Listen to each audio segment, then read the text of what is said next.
Our first question comes from Mark Rosenman with WLIE. Mark, if you want to unmute yourself. Got it. Good morning, John. How are you? Hi, Mark. Good, thanks. So it's like another one of those full circle moments, I assume, for you. 77-78, John Guy Talbot had a similar decision that he had to make going into the playoffs. You were the younger goaltender, but assumed the number one role. He went with Wayne Thomas. Wayne Thomas, a little different, was 0-2 against Buffalo that year. I remember speaking to you and you said you understood that. But prior to that decision, I believe you told me that John Ferguson had called you into his office and explained. When this decision is made, do you think you're going to have a similar conversation with any of the goaltenders? Yeah, I assume you're talking about who's going to be our starter in Game 1.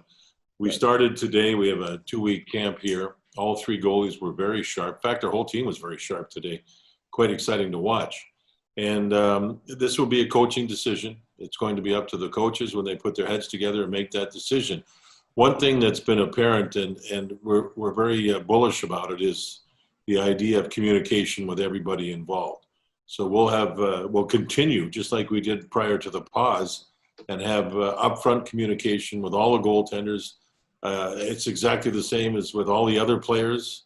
Who's playing with who's dressing, who's not dressing, and it's the same with the goaltending. So I'm comfortable that we have 3 good goaltenders. You never know how many you're going to need in a situation like this. We're playing 5 games, and a possibility of 5 games in 8 nights. So our job right now is to get everybody ready.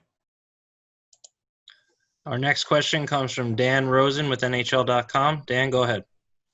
Hey, JD. I'm Dan. curious, have you gotten any word from the league regarding Brendan Lemieux's status, the suspension? Because he noticed today was skating it as an extra. Yeah. No, we don't yet. They will let us know when the time comes. We've reached out. They said they will get to us and let us know. So we're just going to leave it at that. This is a very different, strange time regarding our sport. So we're going to, as a group, our team, adhere to what the league tells us. And we have asked. We haven't had the answer yet, so we'll see when the time comes.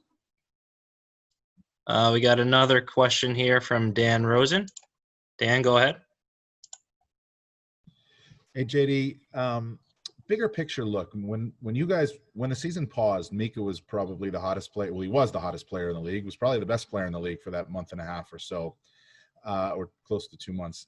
I'm curious, from your perspective, was that Mika Zibanejad taking his game to the next level, or was that just a good player on a hot streak? Well, let me back up for just 1 second. I said that Tyler Wall, the goaltender, wasn't signed. He is signed. My apologies for that.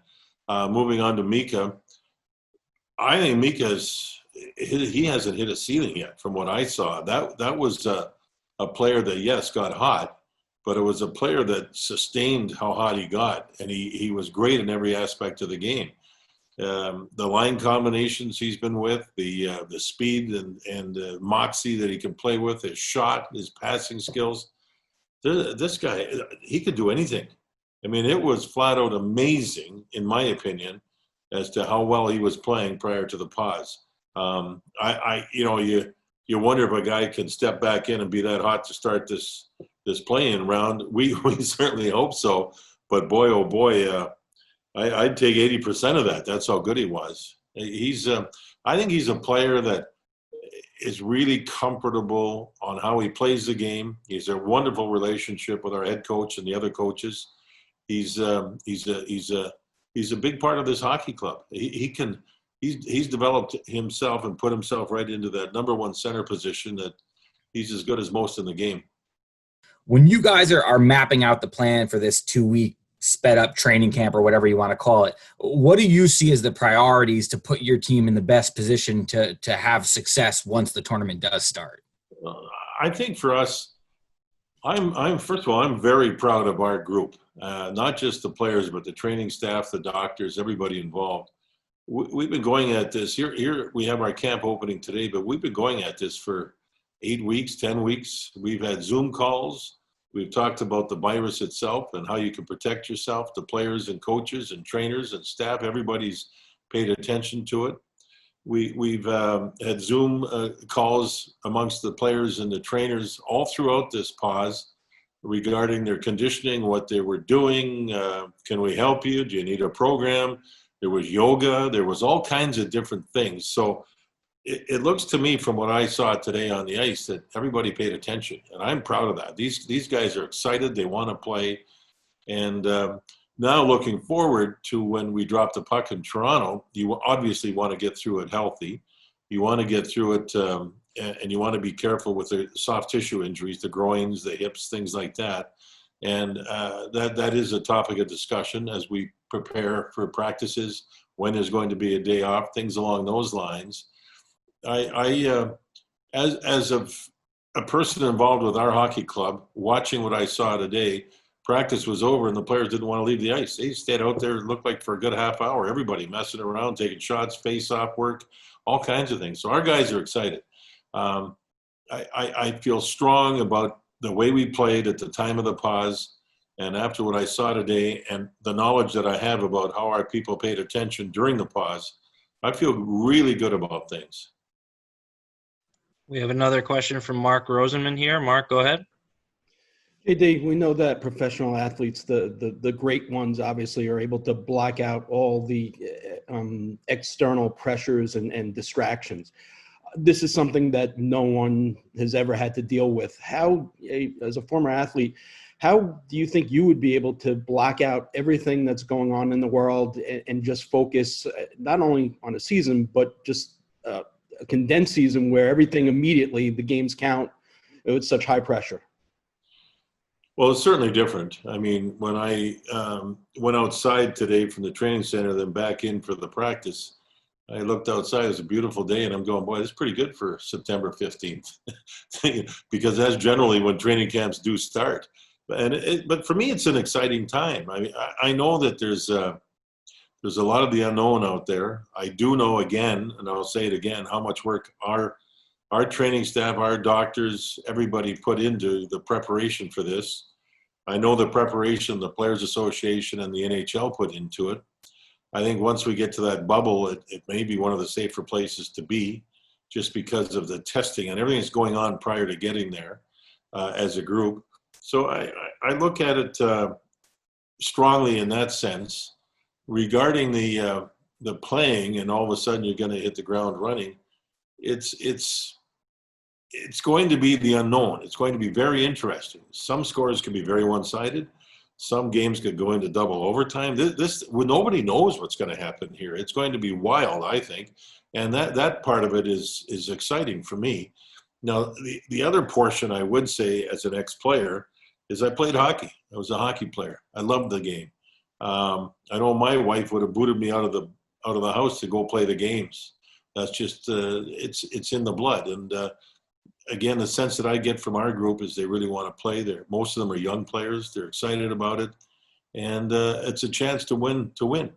How many chances do you get to go and know that if you win the best of 5, you're in the playoffs in this league? It's hard to get in the playoffs. So that whole thing is just exciting for me. Next question comes from Leslie Treff of New York Sports Day. Leslie, go ahead. Thank you, and thanks very much, JD, for doing this. With Lindy moving to New Jersey and Gord Murphy coming in to handle the D, how are you getting them up to speed to be ready for the tournament? Thank you, Leslie. The coaches have been meeting now for quite some time. There's a conference room at the training center. They can all spread out, wear their masks, and go over all kinds of different things. And Gord has been here. Remember, Gord was in Hartford last winter with our farm club. He and Chris Knobloch did a great job there. And we felt with Lindy going to New Jersey, and we wish him all the luck on most nights. He's a terrific guy. I've known him a long time. It was a great opportunity for him, and we're not going to stand in his way. We did the right thing for Lindy, and we wish him all the best. And we thought that bringing Gord here would be the smartest thing because he knows our organization. He was here for camp, the whole thing. So we'll see how it all goes. We'll see how he works with the coaches. I think it'll be seamless. I've known him for a long time myself. He has lots of NHL experience. So I think it's a win-win. It's a win for Gord for sure to be here for this, and it's a win for Lindy to be able to go be a head coach in this league again, where he's had just a huge amount of success throughout his career. Another question here from Dan Rosen. Dan, go ahead. JD, a lot of this season before the pause, obviously we heard about you guys, taming expectations. It's a young team. It's still a rebuilding team. I'm curious, everyone now comes back and starts on an even playing field, basically, unless you're one of those 4 teams that have an automatic buy into the round of 16. Does that still apply? This is a young team. This is a team, that's rebuilding, or does expectations change now because of the situation? Yeah.